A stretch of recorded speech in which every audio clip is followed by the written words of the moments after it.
யோவான் தேவனுடைய அன்பை குறித்து நாம் ஒருவருக்கொருவர் கிறிஸ்து இயேசுவிலே விசுவாசமாக இருக்கிற நாம் ஒருவருக்கொருவர் எவ்விதமாக அன்புடையவர்களாக இருக்க வேண்டும் என்பதை குறித்தும் சுவிசேஷங்களிலும் நிருபத்திலும் மிகவும் தெளிவாக நமக்கு சொல்லி இருக்கிறத நம்ம பார்க்க முடியும். இன்னும் நம்ம பார்க்கும்போது நாம் சிந்திக்கிற வேத பகுதியில் இன்னைக்கு பார்க்கிற செய்தி, உண்மையான அன்பு நாம் தேவனுடைய பிள்ளைகள் என்றும் கிறிஸ்து நம்ம வாசமாக இருக்கிறார் என்பதையும் வெளிப்படுத்துகிறது. உண்மையான அன்பு கிறிஸ்து நமக்குள் இருக்கிறதையும்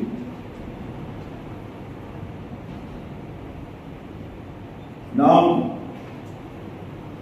தேவனை நேசிக்கிறோம் என்பதை வெளிப்படுத்துகிறதா இருக்கிறது என்பதை புரிந்து கொள்கிறோம். தேவனை ஒருவன் ஒருபோதும் கண்டதில்லை. யோவான் தன்னுடைய சுவிசேஷங்களே இதை சொன்னார். யோவான் சுவிசேஷம் 1வது அதிகாரம் 18வது வசனத்தில் நம்ம பார்க்கிறோம், வாசிப்போம்.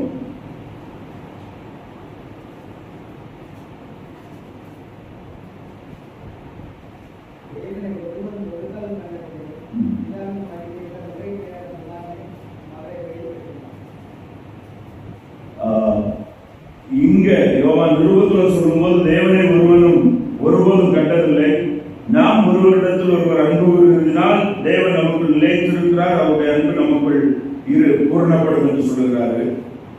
அங்க சுவிசேஷத்துல தேவனை ஒருபோதும் கண்டதில்லை, அவருடைய மடியில் இருக்கிற அவருடைய குமாரனே அவரை நமக்கு வெளிப்படுத்தினார் என்று சொல்கிறத நம்ம பார்க்க முடியும். சோ இயேசு கிறிஸ்துவில் தேவனுடைய அன்பு நமக்கு வெளிப்பட்டது. இயேசு கிறிஸ்துவுடைய செயல் வாழ்க்கை, அவருடைய சிலுவை மரணம், அவருடைய சிலுவையில் நம்முடைய பாவங்களுக்காக தன்னை ஒப்புக் கொடுத்தது, இன்னும் அவர் இந்த உலகத்தில் வாழும்போது எப்படி தேவனுடைய அன்பை தன்னுடைய சீஷர்களுக்கும் மக்களுக்கு வெளிப்படுத்தினார் என்பதிலிருந்து தேவனுடைய அன்பை நாம் கண்டுகொள்கிறோம். அந்த அன்பு இன்றைக்கு நம் மூலமாக வெளிப்பட வேண்டும் என்பது தேவனுடைய சித்தமாக இருக்கிறது. ஏனென்றால் கிறிஸ்து நம்மில் இருக்கிற அப்படின்னால தேவன் நமக்குள் நிலைத்திருக்கிறார், அவருடைய அன்பு நமக்குள் பூரணப்படும் என்று சொல்லுகிறார். தேவனை ஒருவன் ஒருபோது கண்டதில்லை, ஆனால் அவர் நமக்குள் நிலைத்திருக்கிறார். விசுவாசிகளாகிய நமக்குள் நிலைத்திருக்கிறார்.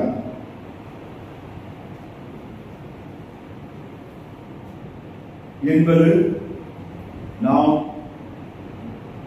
ஆண்டவராய் இயேசு கிறிஸ்துவை ஏற்றுக்கொண்ட விசுவாசிகளுக்கு ஒருவர் வைக்கிற அன்பு, மன்னிக்கிற விதம், ஒருவரோடு ஒருவர் நடந்து கொள்கிற விதம், அந்த செயல்பாடுகளிலே தேவனுடைய அன்பு வெளிப்பட வேண்டும் என்பது தேவனுடைய சித்தமாக இருக்கிறது. தேவனுடைய அன்பு, தேவன் கிறிஸ்துவிலே நமக்கு தம்மை வெளிப்படுத்தினார். கிறிஸ்துவிலே தேவன் நம்மீது வைத்த அன்பை விளங்கப்பட்டினார். ரோமன்ல நம்ம பார்க்கிறோம், நாம் பாவிகளாக இருக்கும்போது கிறிஸ்து நமக்காக மன்னித்ததினாலே தேவன் நம்மீது வைத்த தம்முடைய அன்பை விளங்கப்பட்டினார். அந்த அன்பை பெற்றுக்கொண்ட நாம், அந்த கிறிஸ்துவை ஏற்றுக்கொண்ட நமக்குள் அவர் வாசமாக இருக்கிறார், நாம் விசுவாசிக்கிறோம். அவ்விதமாக அந்த கிறிஸ்து நமக்கு வாசமாக இருக்கிறார் என்றால் அந்த கிறிஸ்து நம்மிலிருந்து வெளிப்பட விரும்புகிறார். நம்முடைய வாழ்க்கையின் மூலமாக, நம்முடைய அன்பின் செயல்பாட்டின் மூலமாக அவர் வெளிப்பட வேண்டும் என்று விரும்புகிறார். யோவான் மிக தெளிவாக அதை சொல்லுகிறார். நாம் தேவனில் நிலைத்திருக்கிறோம், நாம் தேவனை சார்ந்து வாழ்கிறோம், நாம் தேவனுக்கு கீழ்ப்படுகிறோம் என்பது ஒருவருக்கொருவர் நாம் வைக்கிற அன்பினால் அது வெளிப்படுகிறது.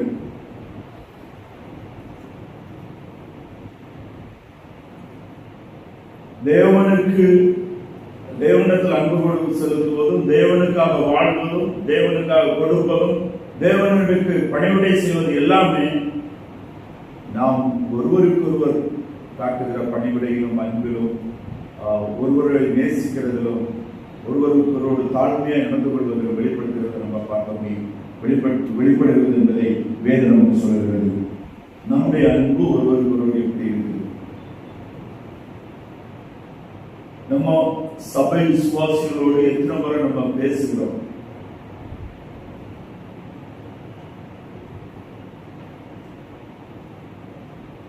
நம்ம ஏன் அதிகமா பேச முடியலன்னா, நம்ம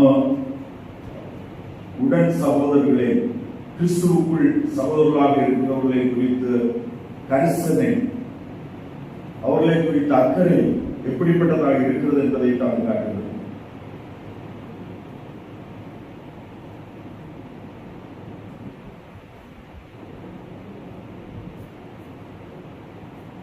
உண்மையான அன்பு ஒருவரோடு ஒருவர் காட்டுகிற ஐக்கியத்தின் மூலமாக, ஒருவரோடு ஒருவர் நாம் காட்டுகிற ஐக்கியம் செயல்பாடுகள் மூலமாக வெளிப்படுகிறது. இது எதையெல்லாம் குறிக்கிறது? நாம் விசாரிக்கிறது, பேசுகிறது, சமயம் செலவுபடுகிறது, ஜெபிக்கிறது, உதவி செய்கிறது, இவை எல்லாவற்றையும் இதுக்குள்ளாக நம்ம கொண்டு வர முடியும்.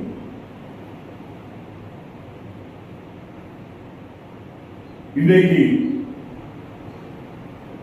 சர்ச்சுக்கு வரணும், சர்ச்சுக்கு எல்லாரும் வரணுங்கிற விஷயத்திலே நம்ம இன்னைக்கு அநேக சபைகளை சொல்ல வேண்டியிருக்கு. ஆண்டுடைய கிருபையினால நம்ம சபை அப்படி கிடையாது. நம்ம சபையில் இருக்கிற விசுவாசிகள் ஒரு எல்லாருமே அவங்க முடியாம இருந்தா மட்டுமே வராம இருப்பாங்களே தவிர, ஆராதனையில யாரும் கலந்து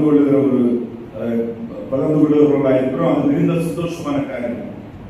ஆனா இன்னைக்கு அநேக சபைகள் அப்படி கிடையாது. ஆனா அதனால இங்க தேவன் சொல்லுகிற, தேவன் விரும்புகிற ஒரு அன்பையும் ஐக்கியத்தையும், தேவனுக்கு மகிமையான ஒரு சகோதர சிநேகத்தை வெளிப்படுத்த முடியாது. அது அதற்கு மேலானது. அதற்கு மேலானது என்று சொல்லும்போது, நம்ம சபைக்கு வரும்போது நான் இந்த ஒரு சிலர் இடத்துல இன்னைக்கு பேசணும், அவங்களுக்காக ஜெபிக்கணும், அவங்கள தனியா சந்திக்கணும் அப்படிங்கிற விருப்பத்தோடு நம்ம வரணும். அப்படின்னா நம்ம என்ன செய்யணும்? சபை ஆராதனைக்கு 1/2 மணிக்கு முன்னால வரணும். முடிந்த பிறகு இன்னும் ஒரு 1/2 மணிக்கு 1 மணிக்கு உட்காரணும். ஒரு சிலரை சந்திச்சு பேச முடியும். அப்படி பேசினாதான் நீங்க அவங்களுக்கு ஜெபிக்க முடியும். அப்படி சந்திச்சு பேசினாலும் அவங்களுடைய தேவையை புரிந்து கொள்ள முடியும். அப்படி சந்திச்சு பேசினாதான் உங்களுடைய அன்பை கிரியையின் மூலமாக சபை ஐக்கியத்தில் இருக்கிறவர்களுக்கு வெளிப்படுத்த முடியும்.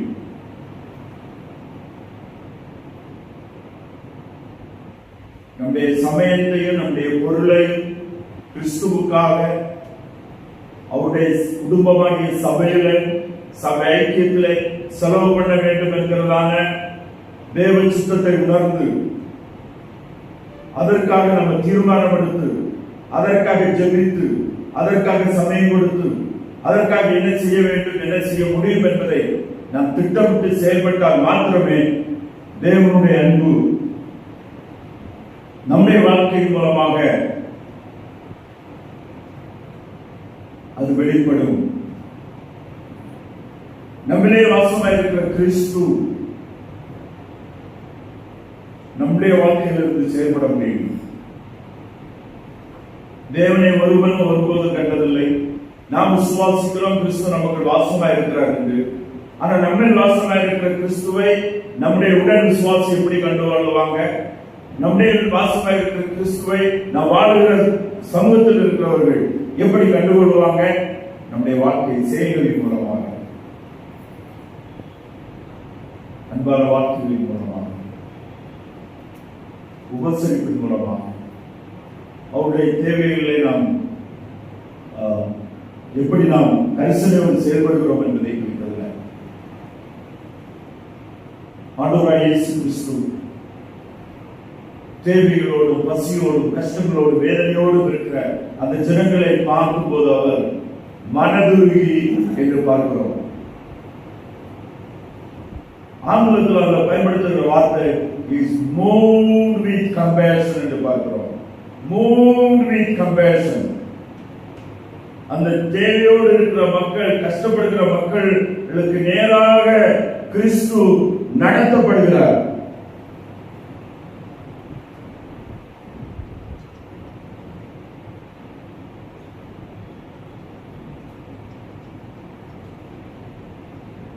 இன்றைக்கு நாம்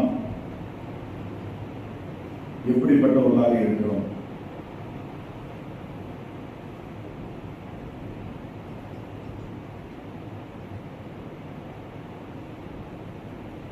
இன்றைக்கு அன்பு தனித்து போயிருக்கிறது. காரணம் என்ன தெரியுமா? பொருளாதார வளர்ச்சி, தன்னிறைவு. எனக்கு என்னுடைய தேவையில் இருக்குது, நான் போதும், நான் பார்த்துக் கொள்வேன். ஐ மீன் மைசெல்ஃப். இதல்ல கிறிஸ்தவம், இதல்ல கிறிஸ்து விரும்புகிற வாழ்க்கை, இதெல்லாம் கிறிஸ்து நமக்கு கற்றுத் தருகிறார். இதையெல்லாம் நம்மில் இருக்கிற கிறிஸ்து நம்மிலிருந்து செயல்பட விரும்புகிறார்.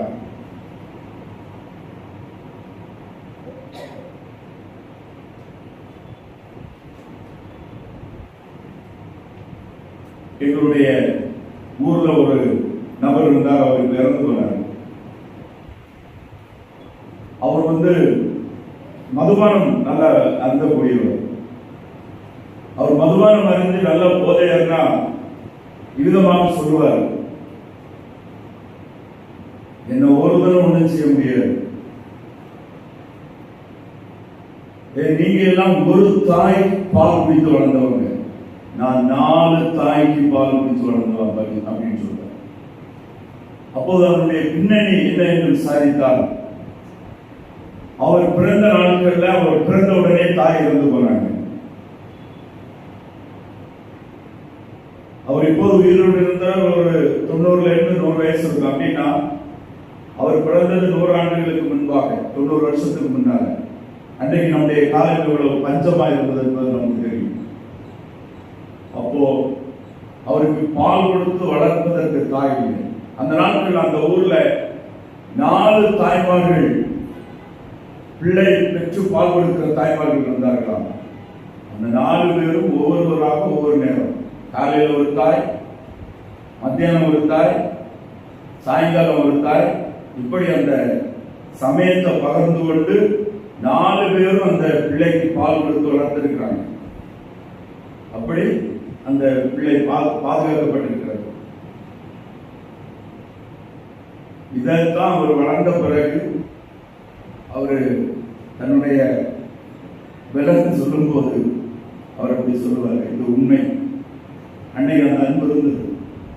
இன்றைக்கு எந்த தாய்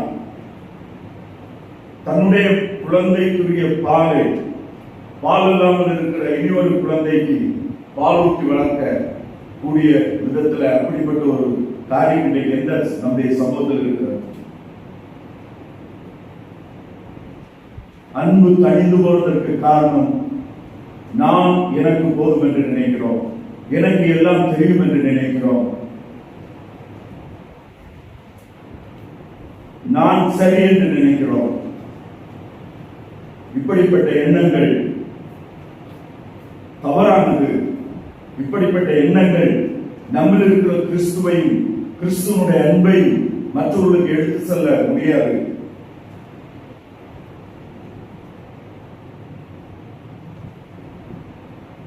நம்மில் இருக்கிற கிறிஸ்து நம்மளை மற்றவர்கள் பார்க்கக்கூடிய அளவில் வெளிக்காட்ட வேண்டுமானால் நாம் நம்முடைய நேரத்தை அதற்காக கொடுக்க வேண்டும். நம்முடைய செயல்களை கொடுக்க வேண்டும், பொருளை கொடுக்க வேண்டும். எல்லாவற்றிலும் நாம் மற்றவர்கள் மீது, குறிப்பாக மனிதர்கள் மீது காட்டுகிற அன்பினால், குறிப்பாக ஆத்மாவின் கரிசனையுடையவர்களாக ஜெபித்து நாம் வாழ்கிற மக்களுக்கு சுவிசேஷத்தை கொண்டு செல்கிறதிலும், குறிப்பாக சபை பரிசுத்தவான்கள் ஐக்கியத்திலே, சபை காரியங்களிலே நம்முடைய ஈடுபாடு நாம் எல்லாருக்கும் மிகவும் அதிகமாக இருக்க வேண்டும். சபை பரிசுத்தவான்களுடைய ஐக்கியம், கர்த்தருடைய வீடு, தேவனுடைய பிள்ளைகள் வாசப்படுகிற இடம். நீங்கள் சபை விசுவாசிகளிடத்துல நீங்கள் செயல்படுகிற விதத்துல தேவனுடைய ஆசீர்வாதத்தை பெற்றுக் கொள்கிறோம். உலகத்தில் மாத்திரமல்ல நிச்சயத்திலும் அநேக நன்மைகளையும் அநேக ஆசீர்வாதங்களையும் நாம் பெற்றுக் கொள்வதற்கு சபை நம்முடைய அன்பு நம்முடைய வாழ்க்கையில் அதிகமாக வெளிப்பட வேண்டும் என்பதை நாம் எப்படியுமா வெளிப்படுகிறது என்று நாம் சிந்தித்து பார்ப்போம்.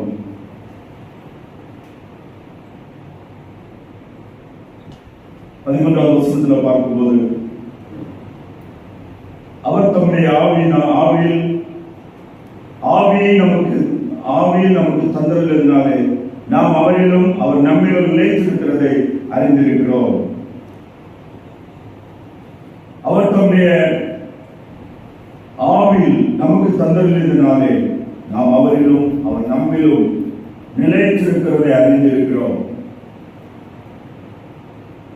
நம்மளே இருக்கிற பரிசுத்த ஆவியானவர், இயேசு கிறிஸ்துவை விசுவாசிக்கிறவர்களுக்கு தேவன் தந்திருக்கிற பரிசுத்த ஆவியானவர். அந்த ஆவியானவர் நமக்கு நாம் அவரிலும் அவர் நம்மிலும் இருக்கிறதை நமக்கு வெளிப்படுத்துகிறார். யோவான் சொல்லுகிறார், அறிந்திருக்கிறோம் என்று சொல்லுகிறார். எப்படி அறிந்தார்கள்? அவர் நம்மிலும் நாம் அவரிலும் இருக்கிறோம் என்கிற அறிவு, அந்த அறிவினுடைய வளர்ச்சி எந்த அளவு நம்ம வேதத்தை தியானிக்கிறோமோ அதன் அடிப்படையில் தான் நமக்கு வருகிறது. வேதத்தை வாசித்து தியானித்து கீழ்ப்படியாமல் இருந்தால் அவர் நம்மில் இருக்கிறதை நாம் அவரில் இருக்கிறதை குறித்த புரிந்து கொள்ளுதல், அந்த புரிந்து கொள்ளுதலின் அடிப்படையில் இருக்கிறதான வாழ்க்கை நமக்கு இருக்காது. ஆண்டவராகிய இயேசு கிறிஸ்துவை ஏற்றுக்கொண்ட எல்லாருக்கும் அவர் தம்முடைய பரிசுத்த ஆவியை தந்திருக்கிறார். அவருடைய ஆவி நம்மில் வாசமாய் இருக்கிறதே நாம் அவருடையவர்கள் என்பதற்கு சாட்சி உறுதியுமாய் இருக்கிறது. ரோமர் 8வது அதிகாரம் 9வது வசனத்துல அப்போஸ்தலனாகிய பவுல் விதமாக தெளிவாக சொல்கிறார். ஒரு வாசிப்போம். தேவனுடைய ஆவி உங்களில் வாசமாய் இருந்தால் நீங்கள் மாம்சத்துக்கு உட்பட்டவர்களாய் இராமல் ஆவிக்கு உட்பட்டவர்களாய் இருக்கிறீர்கள். கிறிஸ்துவின் ஆவி இல்லாதவன் அவருடையவன் அல்ல. கிறிஸ்துவின் ஆவி இல்லாதவன் அவருடையவன் அல்ல. It is a declaration. இது விசுவாசிகளிடத்தில், ரட்சிக்கப்பட்டவரிடத்தில் பரிசுத்த ஆவியானவர் இருக்கிறார். ரட்சிப்பு நடந்து நம்முடைய மனம் திரும்புதல், மறுபடியும் பிறப்பு, ஆவிக்குள்ளாக்கப்படுதல், கிறிஸ்துவில் இணைத்து வைத்தல், கிறிஸ்துவில் ஒன்றிணைக்கப்படுதல் பரிசுத்த ஆவியானவரால் நமக்கு உண்டானது. அவர் நம்மை கிறிஸ்துவுக்குள்ளாக்கி ஆவியானவராக நமக்குள் வாசம் செய்கிறார். அவருடைய ஆவி இல்லாதவன் அவருடையவன் அல்ல. நாம் அவருடையவர்களாக இருப்போமேயானால், அவருடையவர்களாக நாம் இருப்போமேயானால் அவர் நம்மில் இருக்கிறார். அவர் நம்மில் இருக்கிறார் என்றால் அவர் நம்மிலிருந்து வெளிப்பட விரும்புகிறார். அவர் நம்மிலிருந்து வெளிப்பட வேண்டுமானால் நாம் அவருடைய வார்த்தையில் பெருக வேண்டும். நாம் அவரிடம் அவர் நம்மிலும் இருக்கிறதை, அவர் நம்மிலே செயலாற்றுவதை வெளிப்படுத்துவது நாம் எந்த அளவு அவருடைய வசனங்களுக்கு கீழ்ப்படிந்து நம்மை தாழ்த்தி எந்த அளவு அன்போடு செயல்படுகிறோம் என்பதை வைத்து அமைகிறது.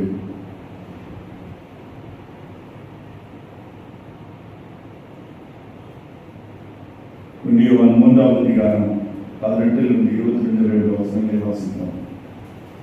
என் பிள்ளைகளே, வசனத்தினாலும் நாவினாலும் அல்ல, கிரியையினாலும் உண்மையினாலும் அன்பு கூறப்படவும். இதனாலே நாம் நம்மை சத்தியத்திற்குரியவர்கள் என்று அறிந்து நம்முடைய இருதயத்தை அவருக்கு முன்பாக நிச்சயப்படுத்திக் கொள்ளலாம். நம்முடைய இருதயமே நம்மை குற்றவாளிகளாக தீர்க்குமானால் தேவன் நம்முடைய இருதயத்திலும் பெரியவராய் இருந்து சகலத்தையும் அறிந்திருக்கிறார். பிரியமானவர்களே, நம்முடைய இருதயம் நம்மை குற்றவாளிகளுக்கு தீர்க்காதிருந்தால் நாம் தேவனுக்கு தைரியம் கொண்டிருந்து அவருடைய கற்பனைகளை நாம் கைக்கொண்டு அவருக்கு முன்பாக பிரியமானவைகளை செய்கிறபடியினால் நாம் வெள்ளிக் கொள்வதற்கு கொள்ளுகிறது எதுவோ அதை அவராலே பெற்றுக் கொள்கிறோம். இங்க நம்ம தெளிவாக பார்க்கிறோம். என் பிள்ளைகளை வசனத்தினாலும் நாவனாலும் அல்ல, கிரியையினாலும் உண்மையினாலும் அன்பு கடவோம். கிரியையினாலும் உண்மையினாலும், கிரியை செயலினால அன்பு கடவோம் அப்படின்னு சொல்லிட்டு தொடர்ச்சியா நம்ம பார்க்கும்போது நம்முடைய இருதயமே நம்மை குற்றவாளியை தீர்க்குமானால், நம்முடைய இருதயத்தில் இருக்கிற பரிசுத்த ஆவியானவர் நம்மை குற்றவாளி என்று தீர்க்குமானால், நம்முடைய இருதயத்தில் இருக்கிற பரிசுத்த ஆவியானவர் நம்முடைய தவறுகளை சுட்டி தருவாரேயானால், எப்போது சுட்டி தருகிறார், எப்போது நமக்கு காட்டுகிறார்? வேத வசன கண்ணாடியில தான் நம்முடைய இதயத்தின் தவறுகளை உணர பார்க்க முடியும். வேத வசனமாகிய கண்ணாடி தான் நம்முடைய இருதயத்தில் இருக்கிற தவறுகளை, இருதயத்தில் இருக்கிறதான நாம் வேதத்தை வாசித்து வேதத்தில் இருந்து அறிந்து கீழ்ப்படியாமல் இருக்கிற காரியங்களை உணர்த்தி தரக்கூடியது. வேத வசனத்தை வாசித்து தியானித்து கீழ்ப்படுகிறதுனால் மாத்திரமே நாம் தேவனுடைய அன்பை நம்முடைய வாழ்க்கையில் வெளிப்படுத்த முடியும். அப்படி உண்மையாக வேதத்தை வாசித்து வேத வசனத்துக்கு கீழ்ப்படுகிறவர்கள் அப்படி செய்யாமல் இருந்தால் நம்முடைய இருதயம் நம்மை காட்டும் என்று சொல்வது நம்முடைய இதயத்தில் வாசமாக இருக்கிற பரிசுத்த ஆவியானவர் நம்முடைய ஜீவ வார்த்தையின் மூலமாக வேத வசனமாகிய கண்ணாடியின் மூலமாக நம்முடைய தவறுகளை நாம் என்ன செய்கிறோம், நாம் என்ன செய்கிறதில் தவறுகிறோம், இது நாம் மனிதனுக்கு செய்கிறதல்ல தேவனுக்கு முன்பாக செய்கிற தவறு என்பதை நமக்கு உணர்த்துகிறவராக இருக்கிறார். இங்கு சொல்கிறார், பிரியமானவர்களே, நம்முடைய இருதயம் நம்மை குற்றவாளிகள் என்று தீர்க்குமானால், நாம் தேவனிடத்தில் தீர்க்காதிருந்தால் நாம் தேவனிடத்தில் தைரியம் கொண்டிருந்து அவருடைய கற்பனைகளை நாம் கைக்கொண்டு அவருக்கு முன்பாக பிரியமானவர்களை செய்கிறபடினால் நாம் வேண்டிக் கொள்கிறதோ அதை அவராலே நாம் பெற்றுக்கொள்வோம். இருதயம் நம்மை குற்றவாளி என்று தீர்க்காதிருந்தால், வேதத்தை வாசிக்கும் போது இதுக்கு முன்னால பலரும் நம்ம வேதத்தை வாசிக்கிறோம், பல செய்திகளை கேட்கிறோம். இதுக்கெனவே கேட்டிருந்த காரியங்கள், நாம் அதில் உணர்த்தப்பட்ட காரியங்கள், இது தேவனுடைய சுத்தம் என்பதை அறிந்திருந்த காரியங்கள் நம்ம செய்கிறோம்னா, அதுக்கு கீழ்ப்படியோம்னா, அடுத்த வசனத்தை வாசித்து அந்த வசனங்களை வாசித்து தியானிக்கும் போது பரிசுத்த ஆவியானவர் நமக்கு என்ன செய்கிறாரு? நாம் தேவனிடத்தில் தைரியம் கொண்டு, அப்ப நமக்கு தைரியத்தை தருகிறாரு. பரவாயில்ல, ஆண்டவர் நமக்கு சந்தோஷம் இருக்கிறது, சமாதானம் இருக்கிறது. இந்த தைரியம் தான் ஆவியானவர் தருகிற நிறைவு. வேதவசனத்தின் மூலமாக தேவனுக்கு கீழ்ப்படிந்து வாழ்ந்து, தேவனுக்கு கீழ்ப்படிந்து வாழ்கிற காரியத்தை குறித்த உணர்வு வேதவசன வெளிச்சத்திலே பரிசுத்த ஆவியானவர் நம்முடைய ஆத்மாவுக்கு தரும்போது வருகிற சந்தோஷம், வருகிற தைரியம், வருகிறதான ஒரு உணர்வு, அது சாதாரண உணர்வு அல்ல. அது தேவனுடைய ஆவியினால் கொடுக்கப்படுகிற உணர்வு. என்னை கர்த்தர் ஆண்டவருக்காக சில காரியங்களை செய்யும்படியாக தகுதிப்படுத்துகிறார் என்கிற, என்னை பயன்படுத்தினார் என்கிற அந்த சந்தோஷம் மிகப்பெரிதான சந்தோஷம்.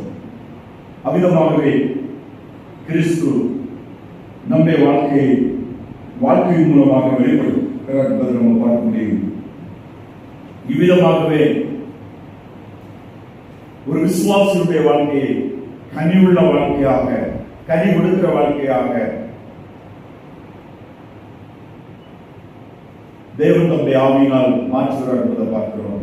ஆவியின் கனிகள் அன்பு, சந்தோஷம், சமாதானம், நீடிய பொறுமை, தயவு, நற்குணம், சாந்தம், விசுவாசம், உச்சையடக்கம். இங்க பாருங்க, அது எது வருது? அன்பு. அந்த அன்பு, அன்பின் கிரியைகள், அன்பின் செயல்பாடுகள். கிறிஸ்து நம்மில் வெளிப்படுவது கிறிஸ்துவுடைய குணாதிசயங்கள் நம்மில் வெளிப்படுவது மூலமாக. அப்போஸ்தலனாகிய பவுல் கொலோசியருக்கு தன்னுடைய நிருபத்தை எழுதும்போது அவர் விதமாக சொல்கிறார், கிறிஸ்துவை தரித்துக் கொண்டிருக்கிறீர்களே.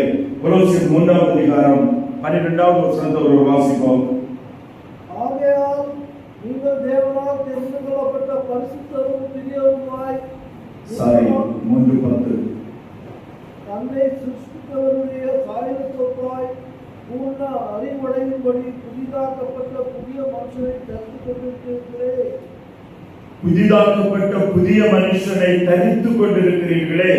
கிறிஸ்துவை உடையவர்களாய் இருக்கிறீர்கள், கிறிஸ்துவை நீங்கள் தரித்துக் கொண்டிருக்கிறீர்கள். என்பது அந்த கொலோசு சபையில விசுவாசிகளை பார்த்து சொல்கிறாரு, நீங்கள் கனி கொடுத்து கொண்டிருக்கிறீர்கள். கொலோசு சபையுடைய விசுவாசிகளுடைய வாழ்க்கையில அன்பு என்கிற காய், சந்தோஷம், சமாதானம், நீடிய பெருமை, தயவு, நற்குணம், விசுவாசம், இச்சையடக்கம், இப்படிப்பட்ட குணாதிசயங்கள் மற்றவங்க பார்க்கும்படியாக இருந்தது. இது கிறிஸ்துவுடைய குணாதிசயம், ஆவியின் கனி, ஆவியினுடைய வெளிப்பாடு. அது அப்போஸ்தலனாகிய பவுல் பார்க்கிறாரு. நீங்கள் புதிதாக்கப்பட்ட புதிய மனிதனை தரித்துக் கொண்டிருக்கிறீர்கள்.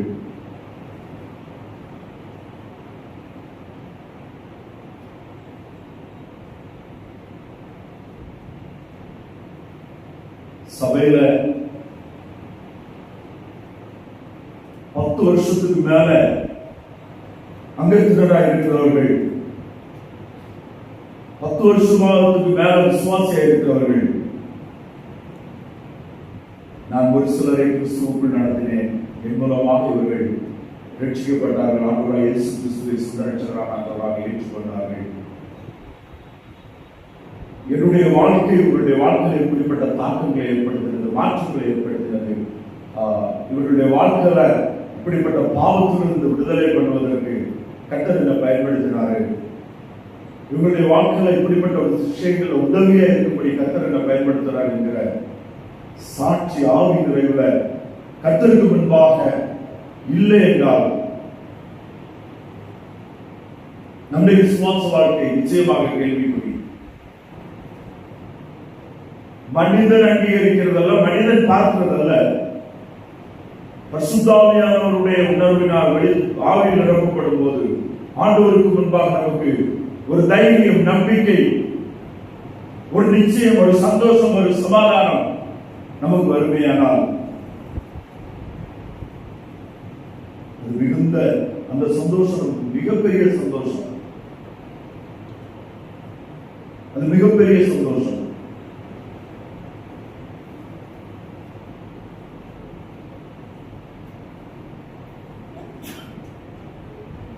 நம்ம ஒரு அருமையான பாடல் பாடுவோம். ஆத்மா ஒன்று ரட்சிக்காமல்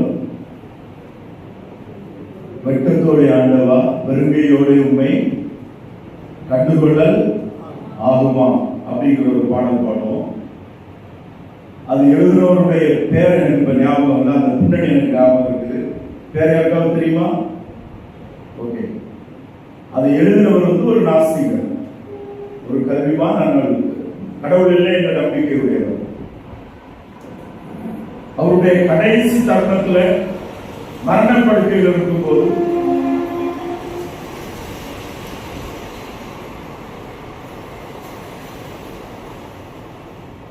அவருடைய நண்பர் அவரிடத்துல போய் உட்கார்ந்து ஆண்டவராகிய இயேசு கிறிஸ்துவை குறித்து அவருக்கு சொல்லி சுவிசேஷம், அவர் அந்த மரணப்படுக்கையில் ஆண்டவரை ஏற்றுக்கொண்டார்.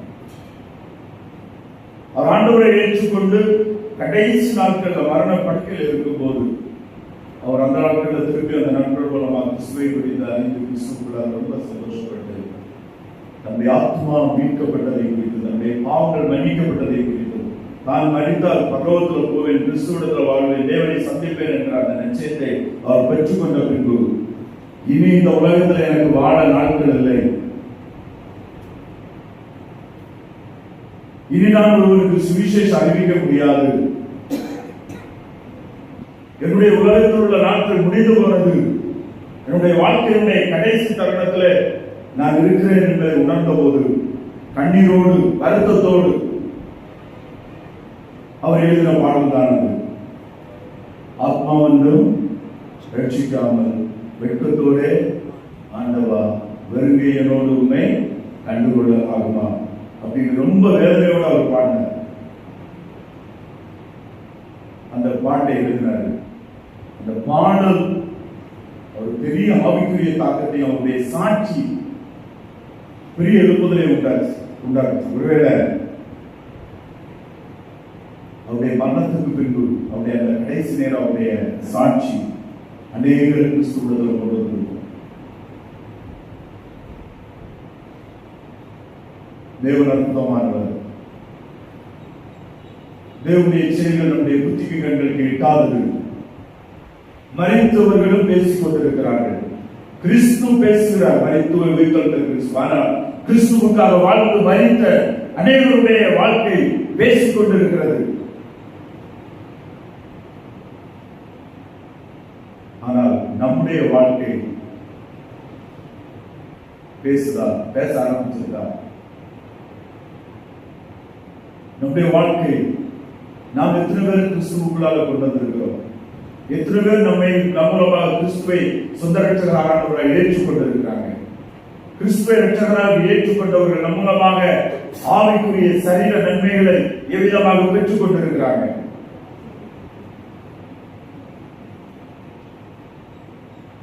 அவர்கள் எப்படி நாம் நம்முடைய வாழ்க்கை நமக்குள்ள இருக்கிற பரிசுத்த ஆவியானவர் நம்மில் வாசமாக இருக்கிற கிறிஸ்துவை நாம் தரித்து கொண்டு நம்மில் இருக்கிற கிறிஸ்துவை நாம் தரித்துக் கொள்ளும் போது, அந்த கிறிஸ்துவுக்கு வாழும் போது, அந்த கனிகள், அந்த செயல்கள் அநேகருக்கு ஆசீர்வாதமாக மாறி அந்த வாழ்க்கை அநேகருக்கு மாதிரியாக மாற வேண்டும், மாற்றி செய்கிறார். அதுதான் உண்மையான தெய்வ வல்லமை, அவரை ஏற்றுக்கொண்டவருடைய வாழ்க்கை. 14-16 வசனங்கள் வாசிப்போம்.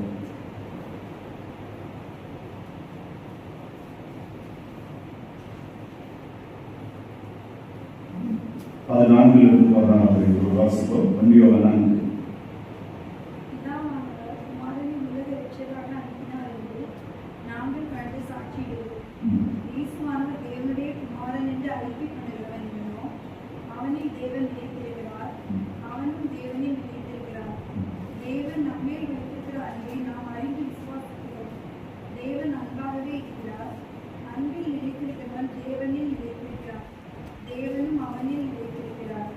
இங்க நம்ம பார்க்கும்போது 15-16 வசனங்கள்ல இயேசுவானவர் தேவனுடைய குமாரன் என்று அறிக்கை பண்ணுகிறவனோ அவனில் தேவன் நிலைத்திருக்கிறார், அவனும் தேவனில் நிலைத்திருக்கிறார்.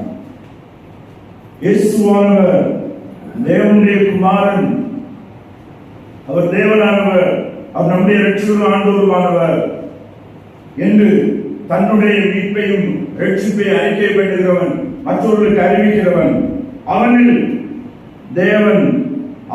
தேவன் நிலைத்திருக்கிறார் என்று நாம் பார்க்கிறோம். அடுத்த வசனத்தில் பார்க்கும்போது தேவன் நம்மை வைத்திருக்கிற அன்பை நாம் அறிந்து விசுவாசிக்கிறோம். தேவன் அன்பாகவே இருக்கிறார். அன்பில் நிலைத்திருக்கிறவன் தேவனில் நிலைத்திருக்கிறார், தேவனும் அவன் நிலைத்திருக்கிறான். கிறிஸ்துவை அறிக்கையிடுதல், கிறிஸ்துவை வெளிப்படுத்துதல், கிறிஸ்துவை நம்முடைய வாழ்க்கையில் வாழுதல்,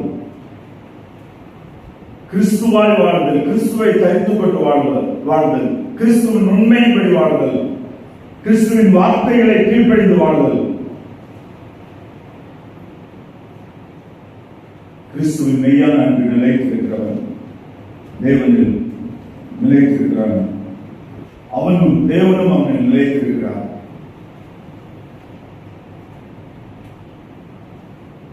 வார்த்தையின் மூலமாக, வாழ்க்கையின் மூலமாக கிறிஸ்துவை நாம் வெளிக்காட்ட வேண்டும் என்பதே இந்த வேத வசனங்கள் நமக்கு கற்றுத்தருகிற உண்மை. வார்த்தையினால் மாத்திரமல்ல, செயலினாலே தேவனை நாம் வெளிப்படுத்த வேண்டும். இன்றைக்கு அநேக மாம்சமான காரியங்கள் கிறிஸ்துவை நாம் மற்றவர்களுக்கு சாட்சியாக சொல்லாதபடி நம்மை தடைபட்டுக் கொண்டிருக்கிறது.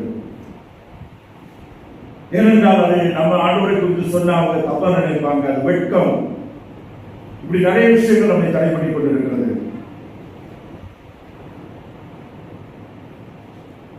உலகம் தேவனுடைய அன்பை அறியாது, உலகம் தேவனுடைய இஷ்டம் என்பதை அறியாது. ஆனால் நாம் அவருடைய அன்பை அறிந்திருக்கிறோம், அவருடைய இஷ்டம் என்ன என்பதை அறிந்திருக்கிறோம். நாம் தெளிவாக இந்த உலகத்துடைய முடிவை குறித்து அறிந்திருக்கிறோம். இந்த உலக முடிவுக்கு, இந்த உலகத்திலிருந்து நாம் விடுபட்டு போனால் நம்முடைய வாழ்க்கையை குறித்து அறிந்திருக்கிறோம். அப்படியாக இருக்கும்போது நமக்கு வேதம் நம்மை யாரும் சொல்கிறது, இந்த உலகத்தில் நம் அந்நியர் பரதேசிகளும் நம்முடைய குடியிருப்பு பரலோகத்தில் இருக்கிறது. பரலோகத்திலிருந்து நம்முடைய இரட்சகர் ஆண்டவருமாய் இயேசு கிறிஸ்து வர எதிர்பார்த்துக் கொண்டிருக்கிறோம். அப்படியாக நாம் அந்த விசுவாசம் தேவனுடைய சித்தப்படி, தேவனுடைய உண்மையின்படி நமக்கு இருக்குமே ஆனால் நம்முடைய உலக பாரம், உலக காரியங்கள் நம்ம அதிகமாக பாரப்படுத்தணுமா? தேவனுடைய அன்பு, தேவனுக்காக வாழுகிற காரியம், மற்றவர்களுக்கு முன்பாக பரிசுத்தமாய் வாழ வேண்டும் என்கிற காரியம், உண்மையை வாழ வேண்டும் என்கிற காரியம், ஒழுக்கமுடையவர்களாக இருக்க வேண்டும் என்கிற காரியம், எந்த விதத்திலும் என்னில் கிறிஸ்து அவமதிக்கப்படக்கூடாது, அவமானப்படக்கூடாது. நான் கிறிஸ்துவை உடையவன், கிறிஸ்து என்னில் இருக்கிறபடினால என்னுடைய மாம்ச பலவீனங்கள், பாவங்கள் என்மேல் வெளிப்படக்கூடாது என்கிற அந்த ஒரு தீர்மானத்தோடு நம்முடைய வாழ்க்கையை நாம் வாழ வேண்டும் என்று வேதவசனம் நம்மை அழைக்கிறது. கிறிஸ்து நம்மை அழைக்கிறார்.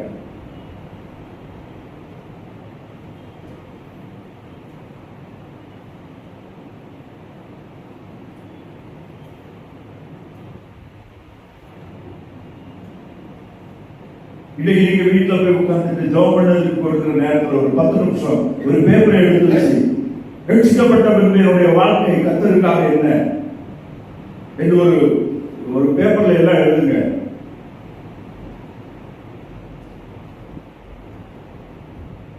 நாம் எதற்காக வாழ்ந்திருக்கிறேன், எதற்காக வாழ்ந்திருக்கிறேன், என்னுடைய வாழ்க்கையின் நோக்கம் என்னவாக இருந்தது?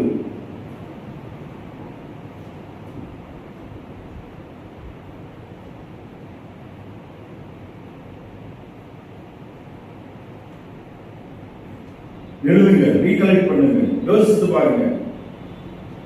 இன்னைக்கு பாவ மாம்ச வைராக்கியங்களுக்காக, பெருமைக்காக, நான் என்கிற காரியத்திற்காக, உலகத்தில் சம்பாதிப்பதற்காக, இது மட்டும்தான் நம்முடைய வாழ்க்கை அல்லது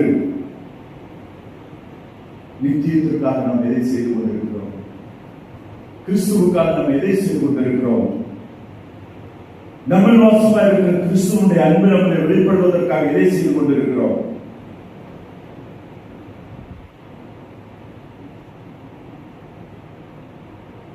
இதுவரையிலும் என்ன செய்தோம்?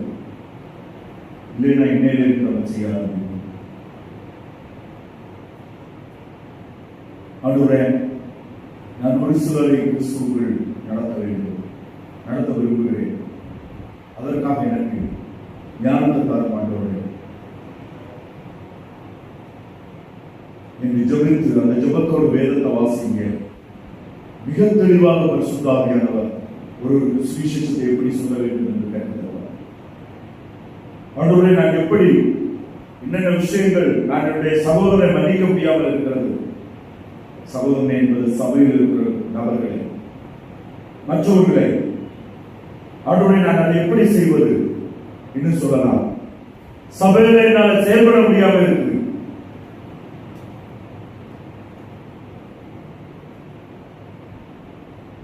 அதற்கான காரியங்கள் என்ன?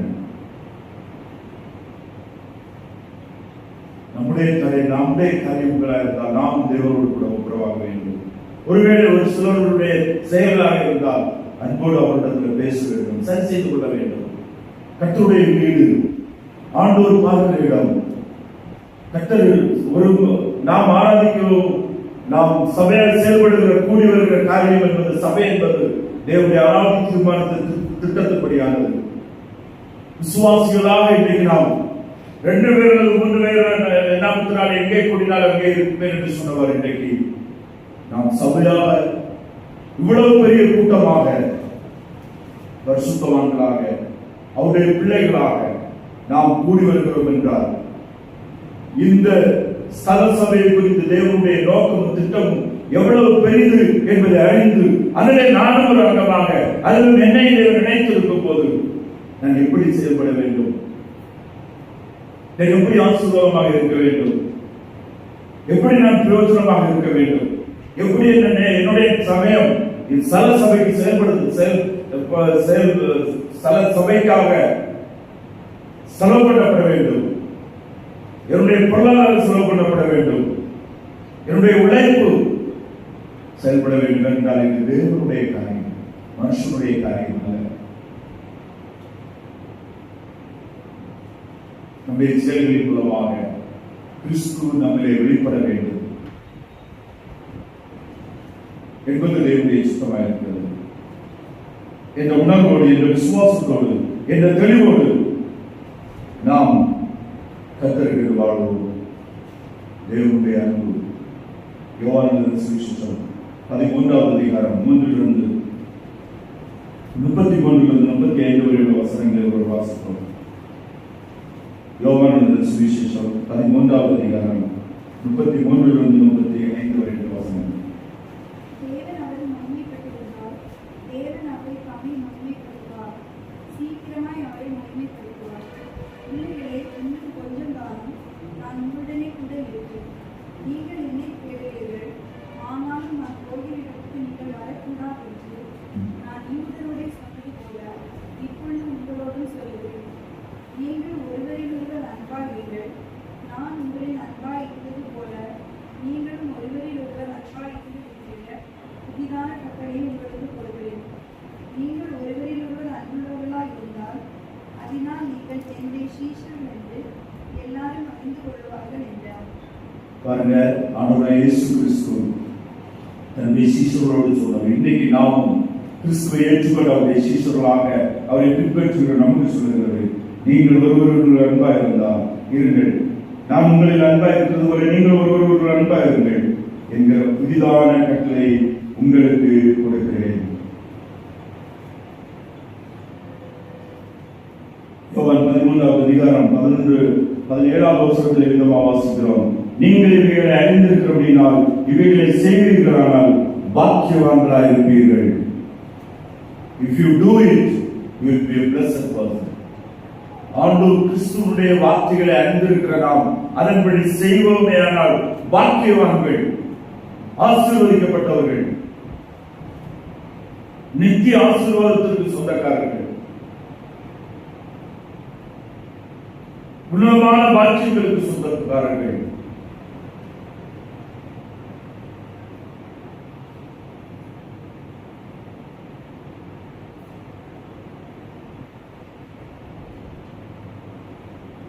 நாம் எல்லாருமே குடும்பமாக இருக்கிறவர் பிள்ளைகளை நமக்கு கொடுத்திருக்கிறார். நம்முடைய பிள்ளையை இனியொருவர் தன்னுடைய தோளிலே சுமந்து ரொம்ப பாதுகாப்பாக கொண்டு போகும்போது நம்ம அந்த நபர் மேல் எவ்வளவு அன்பு காட்டுவோம்.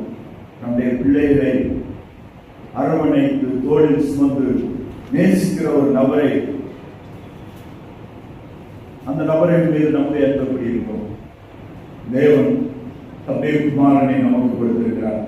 அந்த குமாரனை கிறிஸ்துவை நம்முடைய தோளில் சுமந்து, நம்முடைய வாழ்வில் சுமந்து, நம்முடைய சரீரத்தில் சுமந்து அவரை வெளிக்காட்டி கிறிஸ்து மகிமைப்படுகிற வாழ்க்கை வாழ்ந்தால் பரலோகம் எந்த அளவு நம் மீது பாசத்தையும், எந்த அளவு நம் மீது கரிசனையும், தேவனுடைய அன்பு நம் மீது எவ்வளவு அதிகமாக இருக்கும் என்பதை இந்த வேளையிலே சிந்தித்து பாருங்கள்.